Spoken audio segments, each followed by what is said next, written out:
riders battle the wind as they cross the Central Plains. The spirit of camaraderie and competition dominate the RAAM field. And Christoph Strasser is still on record pace as he approaches the East Coast. Today on the RAAM Report. Hello everyone, thank you for joining us. My name is Leah Garcia and I'll be your host for the Daily Recap Show. On mobile devices and desktops worldwide, RAAM is being watched by 110 different countries. While it's always better to be in person cheering on the riders, the concept of being able to watch the race unfold on screen is brilliant, especially when you consider that there's 3,000 miles. This is brought to us by Tractalis. Tractalis is able to offer, in addition to the current positions of each rider, the viewers can see weather, traffic, and altitude. There's a lot of strategies that go into how to provide nutrition during a race like this. From hamburgers to ice cream cones to a scientific formula. Our Media 2 correspondent, Zach Badorf, has more. The racers and their crews may seem superhuman, but they do have to eat something along the way. Oh, nice. I love you. Hello. Very nice. This is my crew chief, Mauro Farabegoli. Very good. Always pasta during the day and carbohydrate. And protein in the evening when I'm stopping. He must never feel that his stomach is empty. It's very important to always keep his stomach just a little bit full. I had a Snickers for breakfast the other day. That was quite interesting. But yesterday I ate only half kilo pasta. Only. He's gonna eat something like 1 every 2 hours, and it depends what he feels like to eat. He's eating a lot of fruits. In the beginning, we had a lot of trouble because it was hot and he couldn't eat easily some solid food. So we prepare him soup and or vegetables, boiled vegetables, even hotter stuff. Later on, when we start to get cold, we start to prepare a lot of pasta also. Really fantastic. Never eat the pasta like this. So beautiful. Special food. I'm really so angry. Now I had a slice of pizza an hour ago. I had oatmeal for breakfast, and that's like a basis. You know, you can sort of bring anything into your organism. You got the basis. We bought him a double cheeseburger and a Coke, and he got it and sat down for 10 minutes, and he was like a rocket after. So sometimes you have to just give the rider what the rider needs. Sometimes I determine, but Morten rejects. So we always have 3 different kinds of foods, so he can choose between them. So he gets what he likes and gets what he wants. So they give me, as a, you know, if you arrive over there, I give you an ice cream. So, and then if you arrive on top, another ice cream. Okay, thanks. Mostly the foods I bring in small cups, smaller than these. It's just fitting for the hand. Like this baby full of small bits of carrots, a little larger coffee. And sometimes we just make plastic bags. He just has to, you know, pressure the food in to his mouth. The problem is to not getting him to stop. At the moment, Morten is drinking a lot of electrolytes with salt because of the heat, and he normally gets plain water. I make sure he gets the right bottles of energy so he's keep his sugar level up. Small bottle of these every 15 minutes when it's around 100 or 110. These are all the products like rice and pasta, and his oatmeal is packed in portions for every day. The riders that burns off most calories in this race is said to burn off something like between 8,000 and 9,000 calories every 24 hours, and the organism can adapt like only 500. So it's a matter of a breakdown process. I have a log every day I sign. It's going to both of the teams. We charge on a board every day what he eats, what he drinks, what he gets when he gets off the bike, when he's on the bike. So we can make sure that he gets all the waters and the supplies every day, and I have a charge for everything. It's measured. The racers don't stop, and mostly have to eat along the road, but the crews, officials, and media teams get to stop for food in towns like this one. About an hour every day I cook all the meals to the whole crew and for more than 24 hours. So today I can't,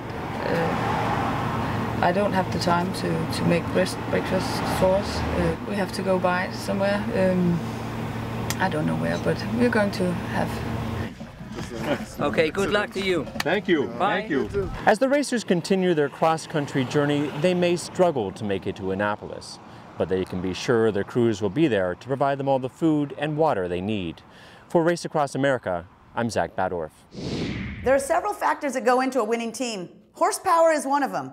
Let's see who put their power to the pedals and is in the lead. We'll look at the standings.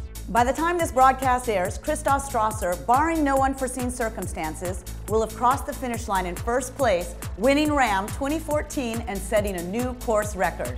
Mark Pattinson is sitting in second, followed by Anders Tesgaard. We've had a lead change in the women's solo division. Janice Schufeld has regained the lead. The Alaskan mom is pulled ahead of Joan Dykman. In the men's 50 to 59 category, Hansi Neifiller is in the lead, and Dale Capwell, who had a goal of riding at least 300 miles per day, sits in second. Joe Barr from Ireland, racing for Hope Cam, looks like he may accomplish his goal of finishing RAAM this year as he's moved into fourth position. Looking at the team division, the two-person mixed under 50 category is being led out by the Swiss father-daughter team, and Team Albers from the USA is in second. The four-person female team is making for a great race. It's Team Phenomenal Hope now taking charge, and the German Fräuleins are relegated to second. The Legends of the Road are having a good ride in the first place position over Team Innovation Africa in the four-person male category. We've been getting tweets and updates from the Legends as they thank their sponsors and supporters. In the eight-person open field, it's Intrepid Fallen Heroes continuing to set the pace, while Team Exceed by Viasat manages to keep their second place hold over the Georgia Chain Gang. RAAM has brothers, sisters, fathers, daughters, and family members racing together. It's all part of the equation. The idea with RAAM is to become a family, not the dysfunctional kind. The kind of collaborative, love your brother, do what's best for the team, I've got your back situation.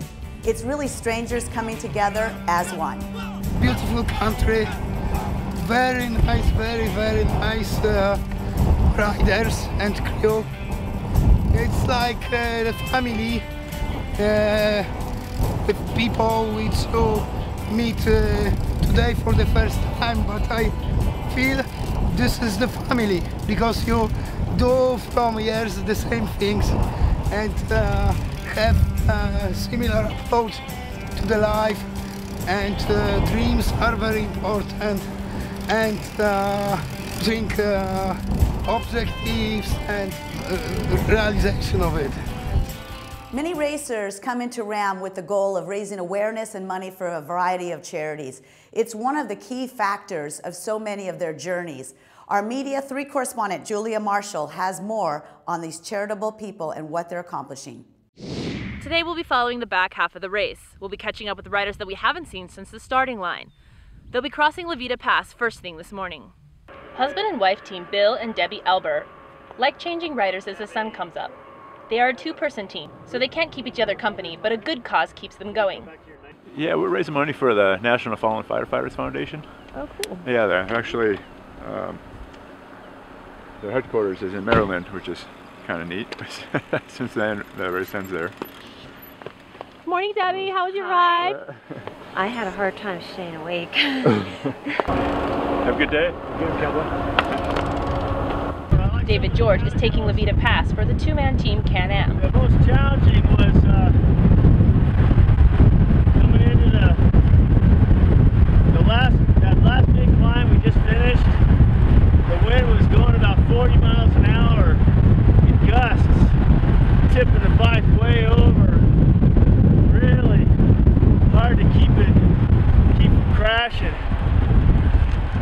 A lot of fun. At time station 20, we run into a ragtag bunch of riders. The 8-man team. The Moliano Hill Fighters, we only have 2 crew members for all 8 of us. So essentially we are crewing for ourselves, which means a lot of times after riding a pole, however hard it is, we jump into the car and start driving. And if that's not crazy enough, these guys barely know each other. We all met each other right before this race started, and we've become pretty close, and this is, I think, the beauty of RAAM, is it's a collaborative thing. You make new friends, you overcome hardships, there's some stuff that happens that's hard to deal with, and you just keep moving. When we caught up with their rider, he was definitely moving. I asked him about some of the team's setbacks. We hit a flat on the follow vehicle on I-17. Took us 5 hours to get it fixed, but we did it. We're back in the race. We've left the mountains, and as you can see, the road here is relatively flat. And luckily, the riders have a really strong tailwind. They've got 2 more time stations before they enter Kansas. With team members ranging from 16 to 35 years old, Team BTF might just be the youngest team racing in 2014. Lydia Whalen is riding with a broken arm, and for a good cause. It's called the Ben Town Foundation, and it's a pediatric cancer research center in Seattle. They got a bunch of biotech stuff in Seattle, and he's basically training T cells. So he pulls a person's T cells out of the body, trains them genetically to attack cancer, puts them back in, they replicate, attack the cancer. We also ran into the ladies from Phenomenal Hope. Yeah, well, I'm having a hard time keeping up with my teammates. They're destroying this course. Anne-Marie and I just descended the Rockies and got out of that, and we were asleep in the RV, woke up in the flatlands, so this will be our first stretch. The team and the entire crew are having a blast. Mosey approach. 1, 2, 3, light check. And now we're ready to go. As for Patricia George, she's already gone. Gotta love this. Heading for the Colorado-Kansas border. Hey, we made it to Kansas. We're gonna wrap up early today so we can get some night riders tonight. Reporting for Race Across America, I'm Julia Marshall. The best way to keep track of everything that's going on in RAAM is to follow us on social media. On Facebook at Race Across America, on Twitter at RAAM Races and hashtag RAAM 2014, at ridefarther.com website, and track Talus to find the GPS coordinates and the current standings. That's our show for today. You are not going to want to miss tomorrow because we should have the finish line in Maryland, and that will be a potential new record with Christoph Strasser. You're also going to get some really cool nighttime riding. So until we see you again, my name is Leah Garcia, your host for the Daily Recap Show. Keep the wheels turning.